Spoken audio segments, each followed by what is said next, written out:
तो हमने कल आपको बता दिया था। अच्छा बताओ, जैसे मैं एक क्वेश्चन पूछ रहा हूं आपसे। क्वेश्चन देखो, if 10 glucose molecule is attached to form a polysaccharide,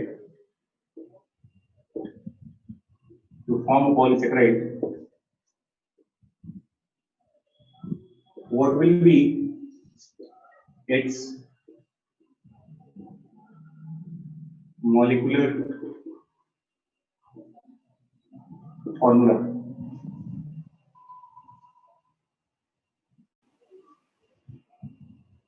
बताइए। अगर 10 ग्लूकोज मॉलिक्यूल को जोड़ दिया जाए तो जो एक बनेगा इसमें पॉलीसेकेराइड, उस पॉलीसेकेराइड का मॉलिक्यूलर फार्मूला क्या होगा बच्चे? C60H102O51। निशांत आप बताओ क्या होगा इसका फार्मूला? तो देखो, जैसे आपको पता है, देखो जिन बच्चों को अभी भी समझ में नहीं आया एक बार देख लो। C6H12O6 हमें करना क्या? देखो 1 2 3 4 5 6 7 8 9 और 10।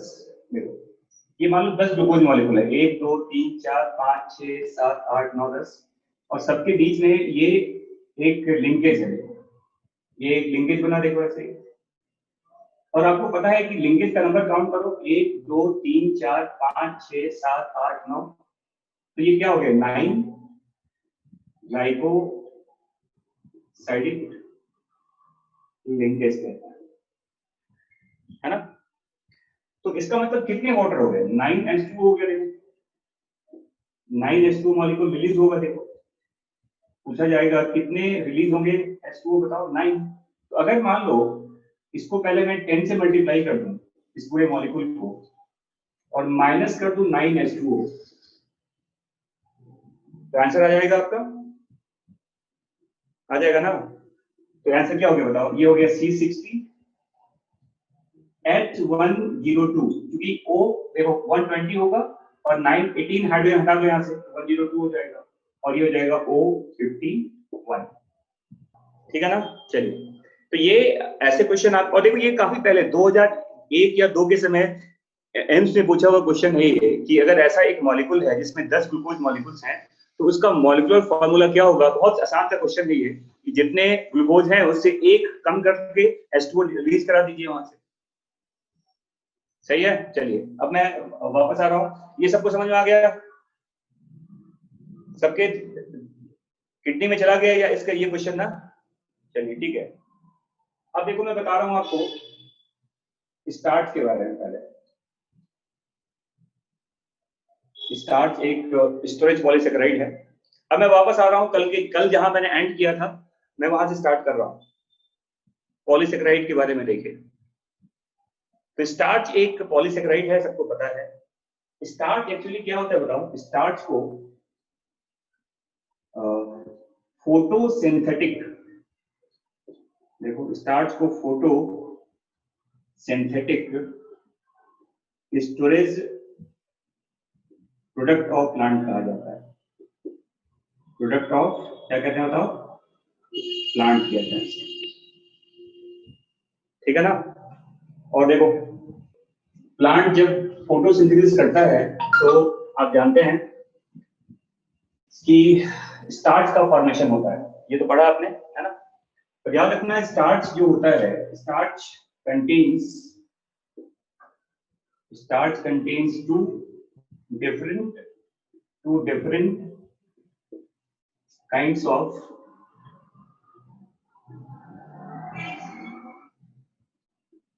पॉलीमर्स ऑफ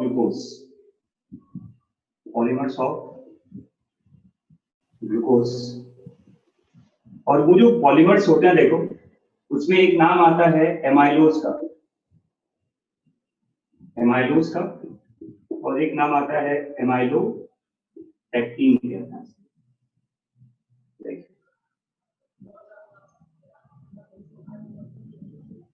ये दो तरह के जैसे मान लो मैं बता रहा हूं, जैसे ये राइस ग्रेन है, मान लो ये मान लो एक राइस ग्रेन है, चावल का दाना है, ठीक है। तो अब क्या देखेंगे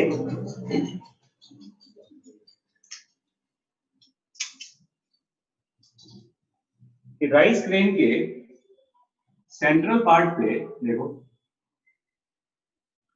ये अंदर की तरफ इसमें एमाइलोज होता है और बाहर की तरफ ये क्या बताओ, इसको एमाइलो पैक्टिन कहते हैं।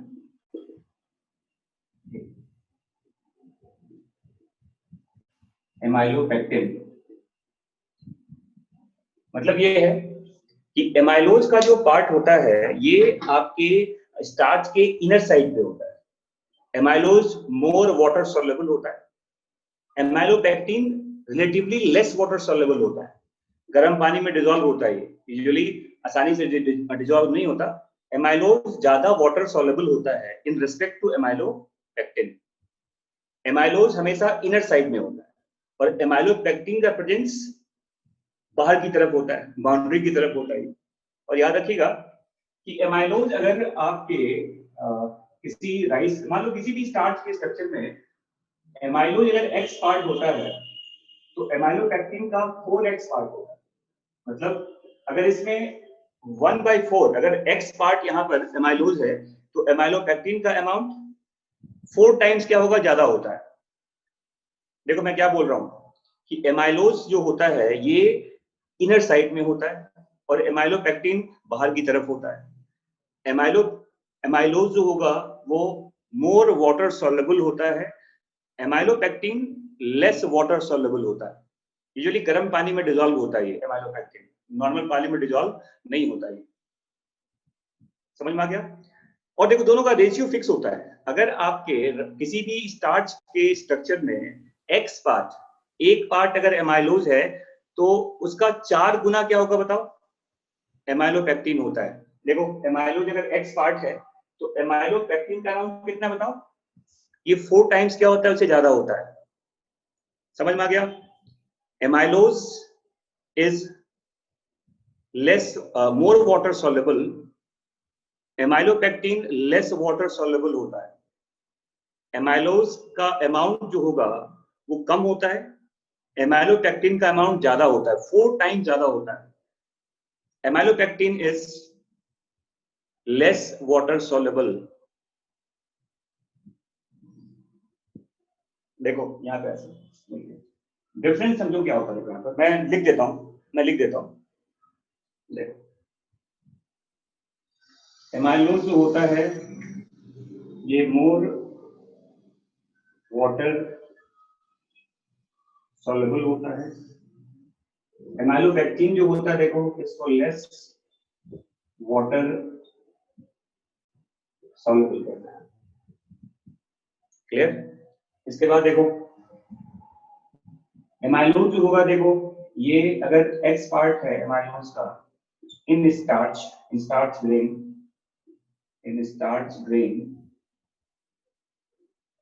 अगर एक्स पार्ट है तो एमाइलोपेक्टिन का पार्ट 4x पार्ट होता है।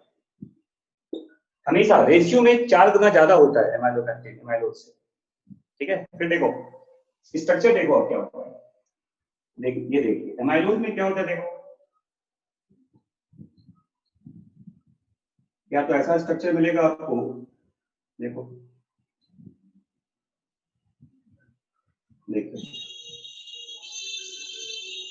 ये एक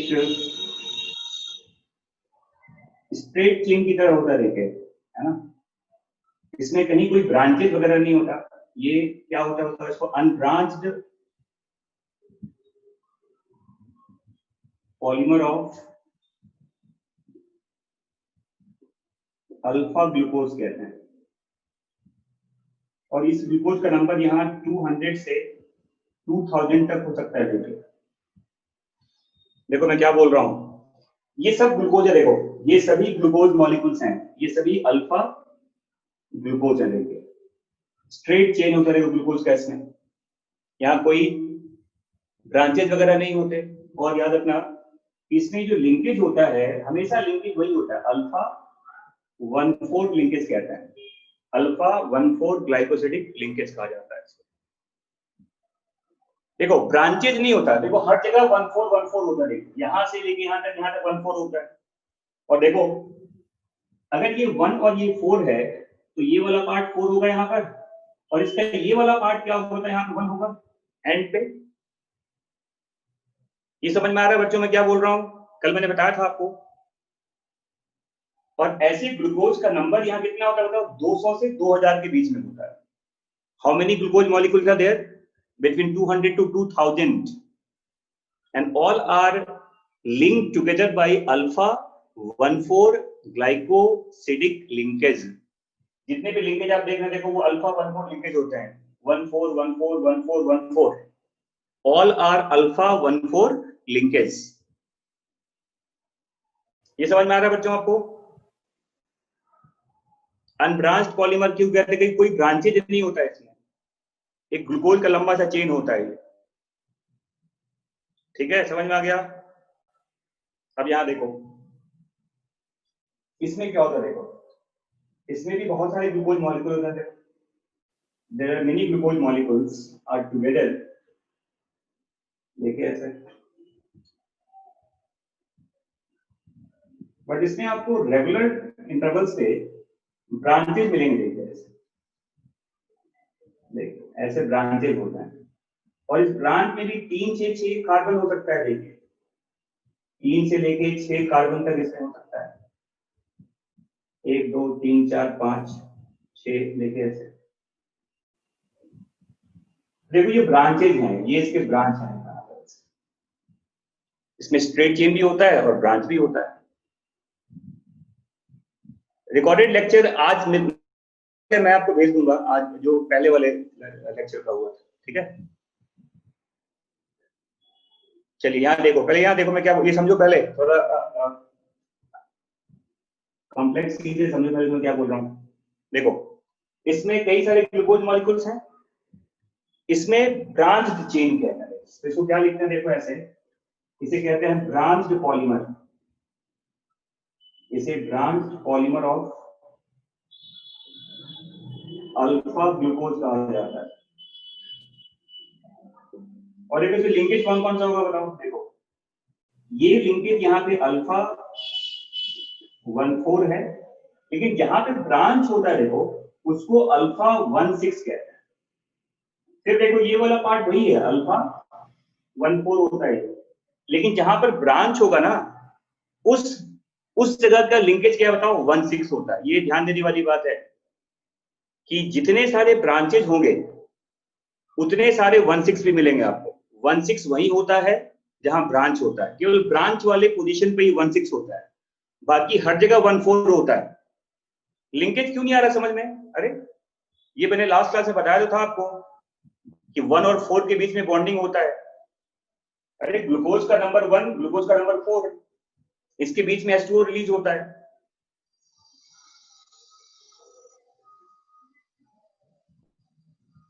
देखो मैंने क्या कहा था कि जब दो ग्लूकोज को आप जोड़ते हैं तो लिंकेज 1,4 होता है, लिंकेज 1,6 भी हो सकता है।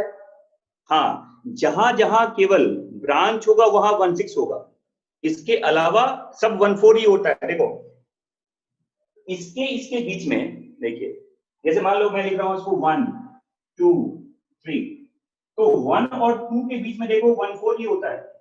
बट अगर मैं ये देखूं 1 2 3 4, तो 4 और 1 के बीच में, मतलब मैं क्या बोल रहा हूं देखो कि जब स्ट्रेट चेन होगा वो तो 1,4 होता है, बट जहां ब्रांच होगा, जितने सारे ब्रांच होते हैं उतने सारे 1,6 लिंकेज होते हैं। कहने का मतलब देखो मैं क्या बोल रहा हूं, इसमें कितने सारे ब्रांच हैं, 1 2 3 4।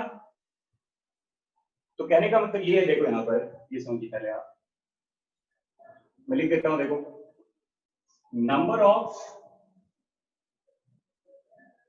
अल्फा 1,6 लिंकेज जो होता है ये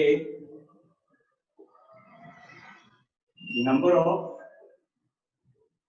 ब्रांचेस के बराबर होता है, is equal to number of branches. तो मैं इसकी बात करूं, देखो कितने ब्रांच है, 1 2 3 4। तो इसमें इस वाले कंपाउंड देखो, रेस्ट अदर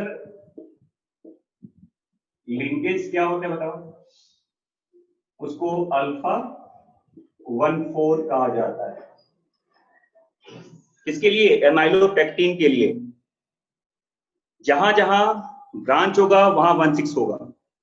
इसके अलावा जितने भी होते हैं वो सब के सब क्या होते हैं? अल्फा 14 कहा जाता है इसको। ये समझ में आ गया सबको मैं क्या बोल रहा हूं? अभी मैं एक डायग्राम भी बता देता हूं तुम्हें, और अच्छे समझ में आ जाएगा। और देखिए इसमें ये बड़ा मॉलिक्यूल होता है, एमाइलोपेक्टिन जो होता है ना, बड़ा कॉम्प्लेक्स मॉलिक्यूल होता है। एमाइलोपेक्टिन में नंबर ऑफ ग्लूकोज 2000 से 2 लाख तक हो सकता है। देखो नंबर ऑफ ग्लूकोज मॉलिक्यूल, बिल्कुल सही बात है, जितने ब्रांच उतनी अल्फा 16। बिल्कुल सही कहा आपने योगेश जी, जितने ब्रांच उतने सारे 16, उसके अलावा सबके सब 14 होता है। और एमाइलोपेक्टिन में नंबर ऑफ ग्लूकोज मॉलिक्यूल 2000 से 2 लाख तक हो सकता है। ये बड़े मॉलिक्यूल्स होते हैं। ये समझ में आ गया? ये हाँ जी बच्चे, समझ में आ रहा है मैं क्या बोल रहा हूँ? हाँ, और आपकी एनसीईआरटी में क्या लिखा हुआ है कि जितने भी पॉलीसेकेराइड्स होते हैं, जितने भी पॉलीसेकेराइड्स होते हैं, उस पॉलीसेकेराइड्स का राइट एंड जो होता है, राइट एंड जो ग्लूकोज होता है, देखो ये वाला ग्लूकोज, ये हमेशा रिड्यूसिंग होगा, क्योंकि यहाँ पे 1 होता है। देखो यहाँ भी 1 होगा। तो ये एनसीईआरटी में लिखा हुआ है कि राइट एंड जो होगा पॉलीसेकेराइड का, वो कैसा होता है? रिड्यूसिंग। और लेफ्ट एंड पे 4 होता है, देखो यहाँ पर, तो वो कैसा होगा? वो होता है नॉन रिड्यूसिंग। ये आप लिख लीजिएगा, लिख लो, right end of polysaccharide is reducing and left end is non reducing। ये मैंने बताया था आपको लास्ट क्लास में कि अगर वो 1 आएगा तो रिड्यूसिंग होगा, अगर 4 आता तो क्या होता? वो होता नॉन रिड्यूसिंग। और ये क्यों होता है मैंने बता दिया था एनोमेरिक कार्बन के बारे में आपको पहले, और ये लाइन आपके एनसीईआरटी में लिखा गया है, तो इसको आप याद रखिएगा। अब मैं बता रहा हूं कि ये जो आप कह रहे हैं कि सर लिंकेज समझ में नहीं आया, 1416 कैसे होता है, मैं एक बार वो बता देता हूं आपको। ये डिफरेंस समझ में आ गया आपको? पहले एमाइलोज का, एमाइलोपेक्टिन का डिफरेंस समझ में आ गया आपको? चलिए ठीक है। अब मैं एक बार आपको लिंकेज बताता हूं 14 और 16 कैसे बनता है। आपके एनसीईआरटी में डायग्राम बना हुआ है, थोड़ा डिफरेंट तरीके से बना है, मैं वो भी दिखाता हूं आपको। रुक जाओ, यहाँ देखो। अब मैं फिर से एक डायग्राम बता रहा हूं, देखिए आपको। जैसे मान लो 1 2 3 4, और यहां से एक ब्रांच बना हुआ, देखो ऐसे। मैंने कहा कि ये लिंकेज 14 है, ये भी 14 है, लेकिन ये लिंकेज जो इसको 16 कहता है, ये फिर 14 होता है। अब ये कैसे होता है वो समझिए आप। देखो मैं डायग्राम बता रहा हूं, देखो यहाँ पर देखो, जैसे मैं एक ग्लूकोज का स्ट्रक्चर लिख रहा हूं, कैसे। अब ये समझो, ध्यान से समझो मैं क्या दिखा रहा हूं आपको।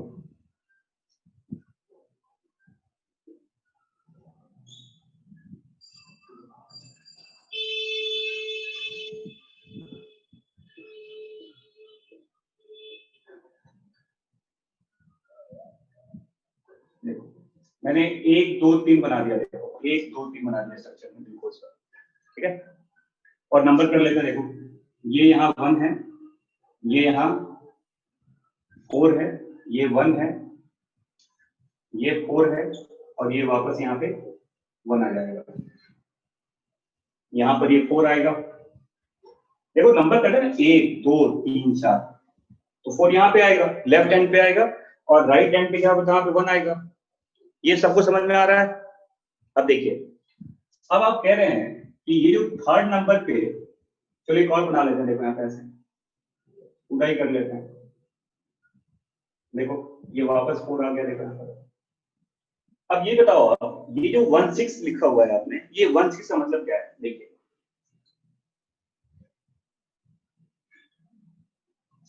तो नंबर कर लो पूरा, 1 2 3 4, ये 5 है, और यहाँ पर ये 6 होता है। अब देखो, अब मैं एक ग्लूकोज और बना रहा हूँ, देखिए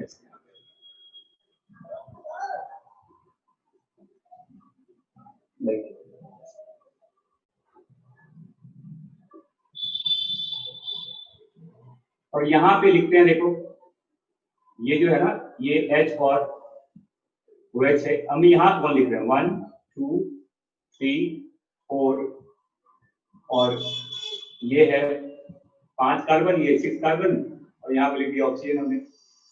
और आप जानते हैं यहाँ क्या लिखा होता है? यहाँ पे होता है H और CH2OH कहते हैं।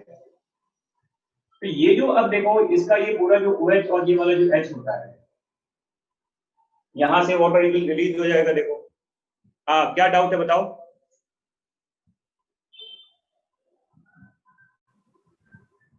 देखो ये वाला जो है ना, ये वाला ग्लूकोज, देखो ये ग्लूकोज यहां बना हुआ है, ये ग्लूकोज जो देख रहे हो यहां बना हुआ है। एक्सट्रीम राइट साइड में 1, यस, एक्सट्रीम राइट साइड में 1 नहीं आएगा, एक्सट्रीम राइट साइड में 4 आता है।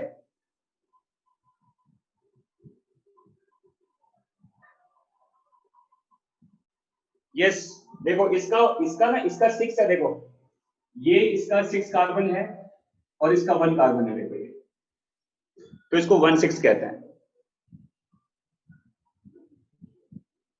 ठीक है, और देखो 4 यहां आ गया, फिर से देखो ऐसे बना दो, देखो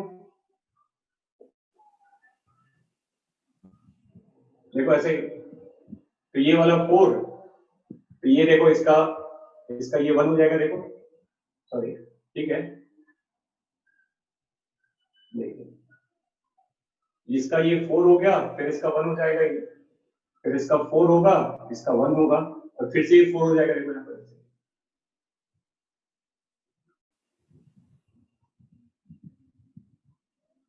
नंबर ऐसे देखो, 1 2 3 4। अब देखो 2 और है ना यहाँ पर, ये देखिए ये वाला और ये वाला, यस 1 4 1 4 हो जाएगा। बिल्कुल सही बात है, क्यों? देखो, अरे देखो यहां बताओ, अगर मैं, सॉरी यहाँ देखो, ये उल्टा हो रहा है, देखो यहाँ पे ये तो 1 है ना यहाँ पे, ये 4 है, फिर ये 1 होगा ना, सॉरी ये 1 होगा ना यहाँ पे। हाँ जी बच्चे, गलत बन रहा था, इसमें 1 आएगा। यस, थर्ड में, ये देखो थर्ड में तो ऑक्सीजन यहीं पर है ना। ब्रांच समझ में नहीं आया, क्यों? देखो देखो यहाँ, ये देखिए ये वाला ब्रांच समझो, देखो इसका 6 यहाँ पर है, देखो इस ग्लूकोज का 6 यहाँ पर है, इस ग्लूकोज का बताओ, इस वाले का, ये देखो 6 यहाँ पर है, और ये जो ब्रांच, ये जो ग्लूकोज है वो यहाँ लिखा हुआ है ऊपर, तो इस ग्लूकोज का नंबर 1 यहाँ है, देखो नंबरिंग कैसे करें, 1 2 3 4 5, ये 6 है यहाँ, देखो तो क्या दिक्कत है? ब्रांच जो हो गया 1 6 हो गया, देखो, और उसके अलावा बाकी देखो 1 4 1 4 1 4 ही बनेगा यहाँ पर। तो वही तो मैंने कहा था कि जहां पे ब्रांच होता है, जहां पर ब्रांच होगा वहीं 1 6 होता है, बाकी सारे लिंकेज 1 6 होते हैं। क्या समझ, निशान क्या समझ में नहीं आया? देखो फिर से देखो मैं क्या बोल रहा हूं, इस कंपाउंड का नंबर देखो, ये 1 6, 6 किसका? इसका 6 इस वाले का, और 1 किसका? इसका। क्या रखना है? इसका 6 और इसका 1, इसके बीच में लिंकेज होता है। सिंपल है ना? देखो ये 4 है, देखो यहाँ पे ये 1 4 यहाँ पे है, देखो गलत कहाँ है? ये 1/4 देखो यहाँ पे आ गया, ये वाला 1/4।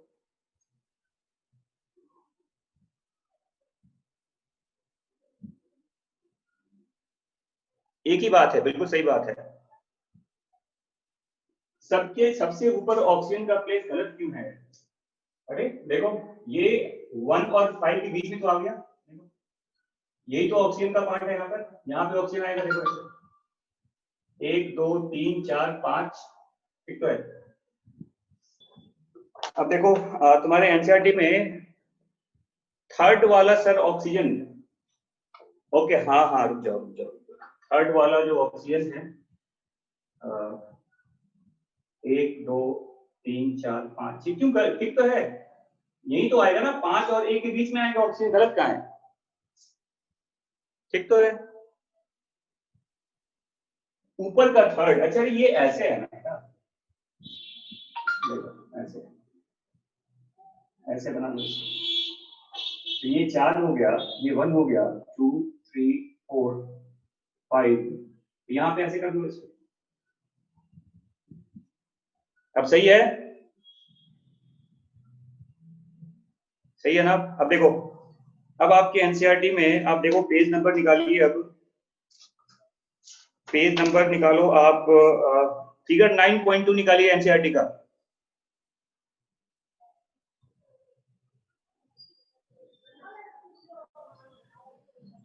पेज नंबर निकालो 148, फिगर नंबर 9.2।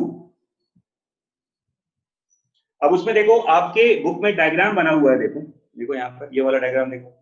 अब ब्रांचेज बने हुए हैं, देखो ब्रांच नजर आ रहा है यहाँ पे, देखो CH2 लगा हुआ है, देखो यहाँ पर CH2, देखो ये CH2 बचेगा यहाँ पर। अब जब ऑक्सीजन निकल जाएगा, H2O निकल जाएगा यहाँ से, CH2 तो बचेगा ना, एक ऑक्सीजन बचेगा, देखो बीच में।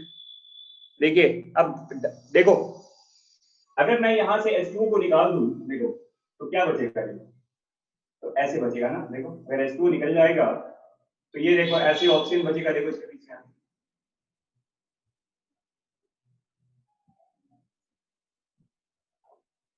बचेगा ना ऑक्सीजन वैसा।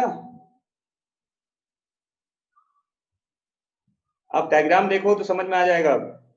अब आपने बुक का डायग्राम देखिएगा, तो जहां ये ब्रांच बने हुए हैं ना, वो ब्रांच कौन सा है?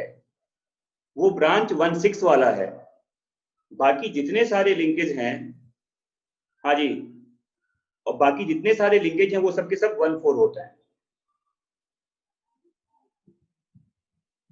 यस, ये तब होगा जब H2O निकल जाएगा, जब एक H2O रिलीज हो जाएगा तो बचेगा CH2O, बचेगा यहाँ पर। ठीक है बच्चों, क्लियर है यहाँ तक? चलिए, that's good, all are very intelligent. चलिए, अच्छी बात है। देखो ये बहुत एक बेसिक सा चीज है, लेकिन एक बार समझ में आ गया तो दिक्कत नहीं होगी फिर। और देखो इसमें 4 है यहाँ भी, और यहाँ भी 1 होता है। कहने का मतलब ये देखो, बिल्कुल वही बात है जैसे हमने डाइसैकेराइड में बताया था, वैसे यहाँ भी होता है। समझ में आ गया? अब देखो पेज नंबर वही तो है बेटा, 148, फिगर 9.2, फिगर 9.2 बायोमोलिकुल्स में ब्रांचेस बना के दिखाए गए आपके एनसीईआरटी में। आप ब्रांच को देखकर समझ सकते हैं। ठीक है बच्चों, चलिए अच्छा बताओ, जैसे अब देखो आपके एग्जाम में क्वेश्चन पूछा गया था, ये आपके पास एक एग्जाम्पलर वाली किताब आती है, एनसीईआरटी एग्जाम्पलर, वो भी आप अगर आपके पास हो, नहीं हो तो ले लीजिएगा। एनसीईआरटी एग्जाम्पलर का एक किताब आता है, इसमें कुछ क्वेश्चंस मिलेंगे आपको हर चैप्टर से। उस एग्जाम्पलर में एक क्वेश्चन है, क्वेश्चन ये है, लेकिन उसका आंसर सही नहीं है। उसमें क्वेश्चन ये है कि एक मान लो कि एक ब्रांच्ड पॉलीमर है जिसमें 4 ब्रांचेज हैं, मान लो 4 ब्रांचेज इन एमाइलोपेक्टिन, मान लो ऐसा लिखा हुआ है कि 4 ब्रांच है एमाइलोपेक्टिन में। एग्जाम्पलर नहीं है तो ले लेना, ये किताब मिलता है, एनसीईआरटी का ये एग्जाम्पलर आता है, हर चीज में आता है, फिजिक्स में भी आता है, केमिस्ट्री में भी आता है, बायोलॉजी में भी आता है। हर चैप्टर में ज्यादा नहीं, आपको 20-25 क्वेश्चन मिलेंगे एनसीईआरटी के। अच्छी किताब है, वो भी आप रखिए। हर चैप्टर में ज्यादा नहीं है, 20 से 25 क्वेश्चन है केवल, ठीक है। अब देखो इसमें क्वेश्चन ये दिया हुआ था कि एक एमाइलोपेक्टिन है जिसमें 4 ब्रांचेस हैं, तो उसमें टोटल रिड्यूसिंग एंड कितने होंगे, जल्दी बताओ। एक एमाइलोपेक्टिन में 4 ब्रांचेस हैं मान लो टोटल, तो उसमें कितने रिड्यूसिंग एंड होंगे, जल्दी बताइए।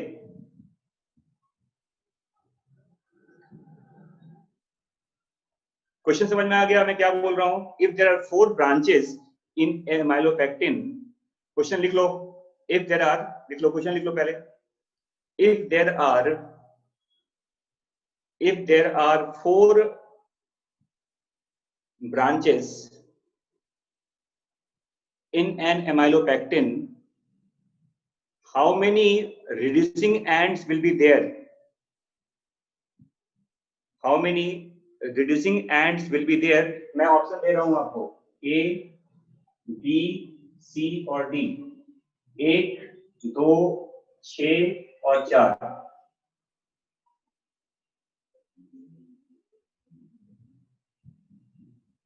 6, 4 और कोई आंसर?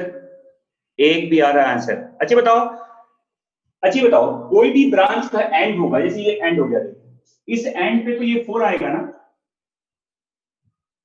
ब्रांच के एंड पे भी तो 4 ही आएगा बच्चे। तो रिड्यूसिंग एंड कितना होगा? केवल होगा एक, ओनली 1। ये वाला एंड देखो, केवल दिस एंड ओनली। ब्रांच के एंड के जो ग्लूकोज होते हैं, yes you are right Gaurangi, you are right, एक ही होगा। ये समझ में आ गया सबको? हर ब्रांच का एंड 4 से होता है, और 4 जहां पर होगा वो कैसा होगा बताओ? वो नॉन रिड्यूसिंग होता है। तो चाहे एमाइलोपेक्टिन कितना भी बड़ा हो जाए, एमाइलोपेक्टिन में चाहे कितने ब्रांचेस हो जाएं, उससे कोई मतलब नहीं होता। रिड्यूसिंग एंड हमेशा एक ही होगा, और वो मेन चेन का राइट एंड होता है। यस, जहां 1 होगा वही रिड्यूसिंग एंड होता है। आ गया समझ? नहीं समझ में आया अभी भी? किसे समझ में नहीं आया? सबको समझ में आ गया? नहीं समझ में आया? किसे समझ में नहीं आया बताओ, मैं क्या बोल रहा हूं। देखो ये एंड देखो 4 होता है ना, ब्रांच कोई भी हो, देखो मान लो ब्रांच यहां भी है, ब्रांच यहां भी है, तो ये तो हमेशा 4 ही होगा। देखो ना ये वाला एंड तो 4 है ना, ब्रांच का एंड तो 4 होता है, तो 4 तो नॉन रिड्यूसिंग होता है। चलिए अब मैं आपको बता रहा हूं ग्लाइकोजन के बारे में। ये मैंने बता दिया आपको, किसके बारे में बताओ? स्टार्च के बारे में। Now see the structure of glycogen. ये डायग्राम समझ में आ गया सबको? बता दो इसको अब। तो एक कैसे आएगा? अरे ये वाला एंड देखो, एक जिसपे 1 एंड आएगा वो तो एक ही होगा ना। यहां तो 4 है, 1 वाला तो कार्बन यहां है ना, देखो। हाँ अभी बता रहा हूं मैं, वहीं पे आप रुक जाओ, मैं बता रहा हूं। वेट, मैं आ रहा हूं, हेलिकल बताता हूं क्या होता है। अब देखो, अब कहते हैं जो एमाइलोपेक्टिन होता है,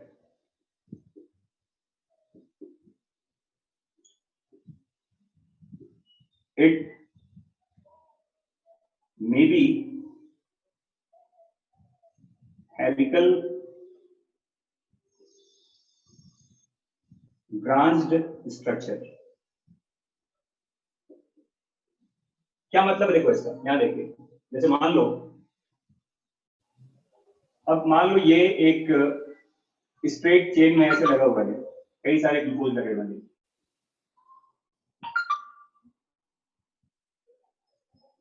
देखो कई सारे ग्लूकोज लगे हुए हैं, और यहां से आप एक ऐसे ब्रांच बना देते, उसमें ऐसे।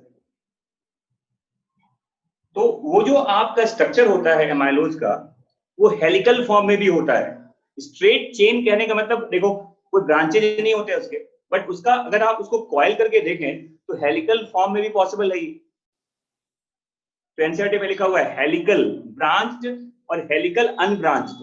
अगर आप हेलिकल अनब्रांच्ड कहेंगे तो वो एमाइलोज हो जाएगा, हेलिकल ब्रांच्ड कहेंगे आप तो क्या होगा बताओ, वो एमाइलोपेक्टिन हो जाएगा। क्लियर, समझ में आ गया बच्चों सबको ये चीज? बिल्कुल समझ में आ रहा है, स्प्रिंग जैसा, बिल्कुल सही कह रहा हूँ। जो ब्रांचें निकाल देंगे आप तो वो क्या होगा बताओ, एमाइलोपेक्टिन हो जाएगा। चलिए अब मैं आपको बता रहा हूँ ग्लाइकोजन के बारे में, देख लो।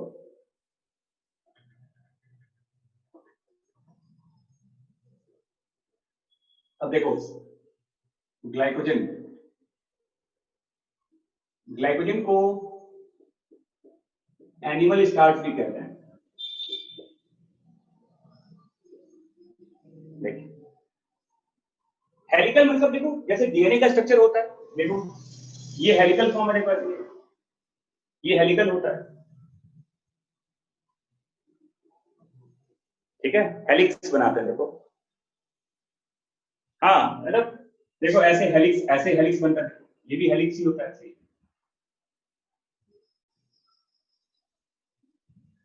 ठीक है, चलिए अब देखो ग्लाइकोजन के बारे में हमने पढ़ लिया, स्टार्च के बारे में। Now see glycogen. तो ग्लाइकोजन एक, हाँ ग्लाइकोजन एक एनिमल स्टार्च है ना? और आप जानते हैं कि जैसे बताओ, जैसे आपने डाइजेशन में पढ़ा होगा कि जब हम स्टार्च कंज्यूम करते हैं और स्टार्च का जब डाइजेशन होता है हमारी बॉडी में तो क्या बनता है बताओ, ग्लूकोज का नंबर देखो, ग्लूकोज कहता है, एन नंबर में ग्लूकोज बन जाता है। देखो ये तो पढ़ा है आपने कि जब आप स्टार्च को डाइजेस्ट करते हैं तो आपके बॉडी के अंदर वो सारा स्टार्च क्या होता है, फाइनली ग्लूकोज में कन्वर्ट होता है। हाँ, और उसका एन नंबर है, मतलब बहुत सारा नंबर इसका ग्लूकोज का हो सकता है। अच्छा मुझे बताओ इस ग्लूकोज का फेट क्या है, भविष्य क्या है इसका, इस ग्लूकोज का क्या होता है, क्या क्या इससे हो सकता है बताओ ग्लूकोज का? तो देखो ये ग्लूकोज पहले आपके ब्लड में आता है और ब्लड में जाने के बाद देखिए इसका दो फेट है। ये आपके लिवर सेल्स में जाता है और देखो ये आपके फैट सेल्स में भी जाता है और अदर सेल्स में भी जाता है। मोस्टली तो जाता है फैट सेल्स में, मोस्टली फैट सेल्स में जाता है और वो फाइनली वहां पर ग्लूकोज फैट में कन्वर्ट हो जाता है और इसे कहते हैं क्या, लाइपोजेनेसिस।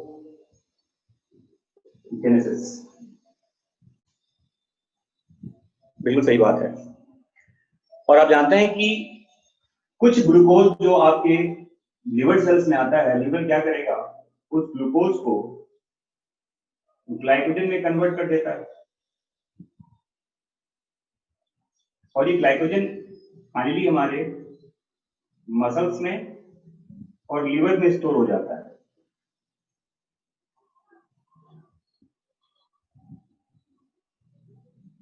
देखो मैं क्या बोल रहा हूं, देखो ये इंपॉर्टेंट चीजें बता रहा हूं मैं आपको कि जब आप खाना खाते हैं तो खाना खाने के बाद स्टार्च ग्लूकोज में डाइजेस्ट होता है, फाइनली ग्लूकोज बनता है। उस ग्लूकोज का फेट क्या है, भविष्य क्या है, तो काफी कम अमाउंट में ग्लूकोज डायरेक्टली आपके सेल्स में जाता है इंस्टेंट एनर्जी देने के लिए। मैक्सिमम ग्लूकोज तो कहां चला गया, फैट सेल्स में, वो फैट में कन्वर्ट हो जाता है। याद रखना मोर देन 90%। कोई बच्चा ये कहता है कि सर मैं केवल आलू खाता हूँ और मैं केवल रोटी खाता हूँ, मैं फैट तो खाता ही नहीं, फिर भी मैं फैट हो रहा हूँ, मोटापा आ रहा है बॉडी में। तो कारण क्या बताओ, आप जितना कैलोरी इंटेक करेंगे, 90% ऑफ कार्बोहाइड्रेट, याद रखना 90% ऑफ कार्बोहाइड्रेट ये भी आपकी बॉडी में फैट में ही कन्वर्ट होता है and that event is called lipogenesis. Liver cells में ग्लूकोज कुछ अमाउंट में, बहुत ज्यादा नहीं, लिवर सेल्स में ग्लूकोज कुछ अमाउंट में ग्लाइकोजन में कन्वर्ट हो जाता है और and that event is called, बताओ ग्लूकोज से ग्लाइकोजन का बनना, इसे क्या बोलते हैं, this event is called glycogenesis.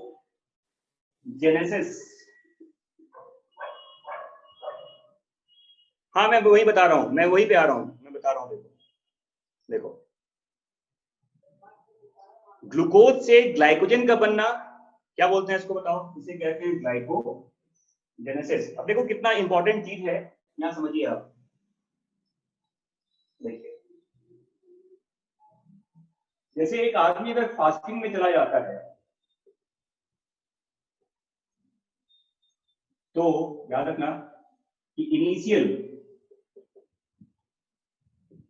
5 to जो 6 आवर होता है, 6 आवर्स, उसमें क्या होता है, जो ग्लाइकोजन होता है हमारा, ये वापस ग्लूकोज में टूटता है।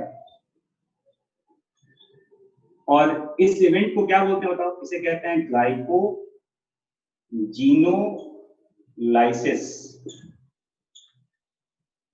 और आफ्टर 5 to 6 आवर,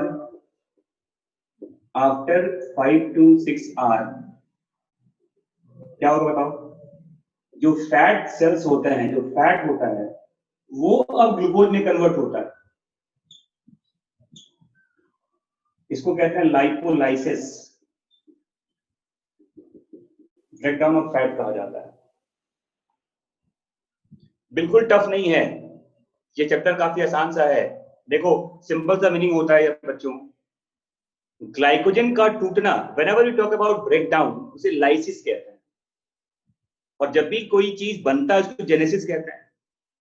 हाँ अभी वो आएगा ग्लूको। अब बताओ जैसे क्या होता है, कई बार ऐसा भी होता है कि जो फैट वगैरह होता है ना, ये डायरेक्टली ग्लूकोज में कन्वर्ट होता है। फैट जो होता है, देखो जैसे देखो फैट है या एमाइनो एसिड वगैरह होता है, ये सब भी ग्लूकोज में कन्वर्ट होता है। और इस इवेंट को क्या बोलते हैं बताओ? इसे कहते हैं ग्लूकोनियोजेनेसिस।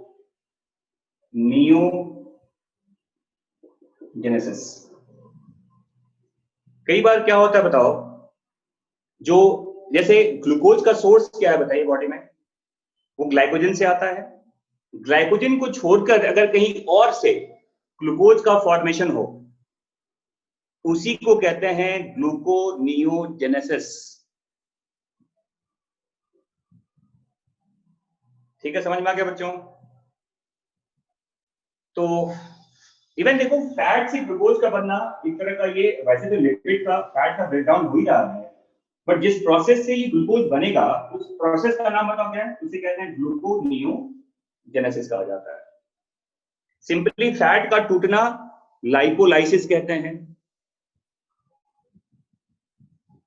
ऐसा कोई टर्म नहीं होता बेटा, ग्लाइकोनियोजेनेसिस नहीं होता, ग्लाइकोजेनेसिस होता है। ग्लाइकोनियो नहीं होता है, ग्लाइकोनियो नहीं होता, ग्लूकोनियो होता है, ग्लूकोनियोजेनेसिस। ग्लाइकोनियोजेनेसिस टर्म यूज नहीं करते, ऐसा कुछ होता भी नहीं है, सिंपली कहते हैं ग्लाइकोजेनेसिस। और आपके एग्जाम में, हाँ, फैट सेल्स का काम यही है। देखो ये क्या करता है, फैट को स्टोर करता है। देखो फैट का सिंथेसिस भी आपके लिवर में ही होता है, बट वो लिवर से निकलने के बाद आपके फैट सेल्स में स्टोर हो जाता है। अच्छा बताओ, जैसे कहते हैं आप सुबह जब खाना खाते हो, आपने ब्रेकफास्ट किया, तो ब्रेकफास्ट करने के बाद आप याद मान के चलिए कि जब तक आप दूसरी बार खाना नहीं खा रहे, उस बीच में जो 5-6 घंटे का गैप होता है ना, उस गैप में ग्लाइकोजन टूटता है और आपको एनर्जी मिलता है। देखो लेकिन 5-6 घंटे के बाद अगर आप और डाइट पे जा रहे हैं, तब आपकी बॉडी में फैट का ब्रेकडाउन होगा। तो जो लोग ये चाहते हैं कि मेरे बॉडी में फैट डिपॉजिट ना हो, तो वो कार्बोहाइड्रेट के इंटेक को कम करें। बिल्कुल सही बात है, खाना कम ही खाना चाहिए, नहीं खाना चाहिए बात नहीं है, आप कार्बोहाइड्रेट का इंटेक कम करें और थोड़ा सा एक गैप मेंटेन करो फूड का। देखो एक चीज याद रखना, as per the doctor suggestion, doctors क्या कहते हैं, 5-6 घंटे तक आप देखो, 5-6 घंटे आप पानी पीजिए ना, इंटेक ऑफ वाटर करो, बहुत ज्यादा आप कार्बोहाइड्रेट इंटेक ना करें। लो कार्बोहाइड्रेट, देखो ऐसा नहीं है कार्बोहाइड्रेट आप खाना छोड़ दीजिए, कार्बोहाइड्रेट बहुत जरूरी होता है बॉडी के लिए, लेकिन आप ब्रेकफास्ट जितना ज्यादा करेंगे उतना अच्छा होगा। देखो ये सिंपल सा एक डॉक्टर सजेस्ट करते हैं कि breakfast should be heavy like a king, lunch like a normal man, and dinner like a beggar, भिखारी की तरह आपका डिनर होना चाहिए। बट हमारा सिस्टम उल्टा होता है, हमारा सिस्टम उल्टा होता है, हमारा ब्रेकफास्ट लाइक अ बेगर होता है, लंच लाइक अ ठीक ठाक होता है, और डिनर हमारा किंग लाइक होता है। हम डिनर में ज्यादा खाना खाते हैं, और वो खाना हमारे लिए एक तरह का टॉक्सिक चीज है। बता देता हूं मैं आपको, जितना ज्यादा आप डिनर हैवी करेंगे वो आपके लिए उतना नुकसान करेगा। तो जो बच्चे अपने फैट को कम करना चाहते हैं वो रात के खाने को बिल्कुल कम कर दें, रात के डाइट को बिल्कुल कम कर दें। आप फाइबरस कुछ सैलेड्स खा लो, आप कुछ फाइबरस फ्रूट खा लीजिए, आप कैलोरी इंटेक ना करो। और बढ़ाना चाहते हैं तो खूब कैलोरी खाइए, फिर आप कार्बोहाइड्रेट खाइए फिर आप। तो चलो आप देखो, ये डाइजेशन वाला पार्ट है, बता ये आपके एग्जाम में पहले क्वेश्चन पूछा गया है कि हमारे बॉडी में किस सीक्वेंस में स्टोर्ड फूड यूज होता है। स्टोर्ड फूड सबसे पहले ग्लाइकोजन टूटता है, फिर फैट टूटता है, और सबसे बाद में प्रोटीन भी टूटता है। ये सीक्वेंस है। फास्टिंग में जब आप जानेंगे ना, जब फास्टिंग में जब किस हिसाब से हमारा कार्बोहाइड्रेट यूज होता है या बॉडी में किस हिसाब से स्टोर्ड फूड यूज करते हैं, तो सबसे पहले क्या आता है बताओ? सबसे पहले आता है ग्लाइकोजन, फिर आएगा फैट, और सबसे बाद में प्रोटीन का ब्रेकडाउन होता है। अब देखो, हाँ प्रोटीन नहीं टूटना चाहिए, बिल्कुल सही कह रहे हैं आप। इससे पहले कि प्रोटीन टूटना स्टार्ट करे हमें वापस फूड खाने की जरूरत है। जिस आदमी के बॉडी में 50% प्रोटीन टूट गया ना, उस आदमी का हैप्पी बर्थडे हो जाता है। 50% प्रोटीन जिस दिन आपकी बॉडी में यूज हो गया उस दिन आपका लाइफ खत्म हो जाएगा, आप मोर से नो मोर हो जाएंगे। तो प्रोटीन हमारा बिल्डिंग ब्लॉक है, प्रोटीन से एनर्जी लेने की जरूरत नहीं है आपको। ठीक है बच्चों, समझ में आ गया? समझ में आ गया सबको? ये मैं अब खत्म कर रहा हूं। देखो यहाँ पर, अब देखो एक चीज और है यहाँ पे, ग्लाइकोजन। देखो स्ट्रक्चर इज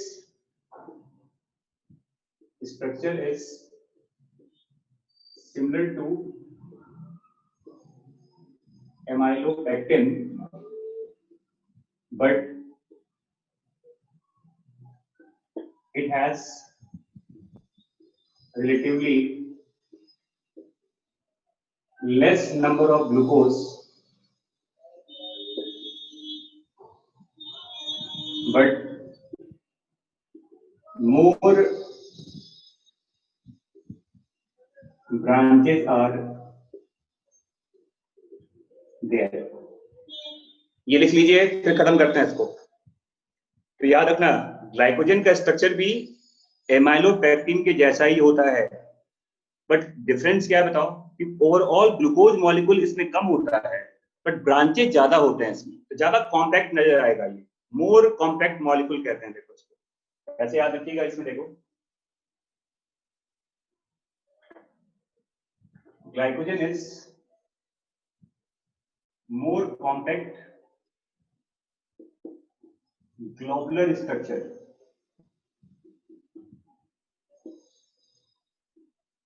यहां जो लिंकेज होता है वो वही होता है अल्फा 14 और अल्फा 16। जितने ब्रांच उतने 16 यहां भी होंगे। और लिंकेज का नाम बताओ? अल्फा 14 और अल्फा 16 कहते हैं। तो अब मैं आपको नेक्स्ट क्लास में, कल भी क्लास है आपकी, तो इसके बारे में कल भी डिस्कस करेंगे।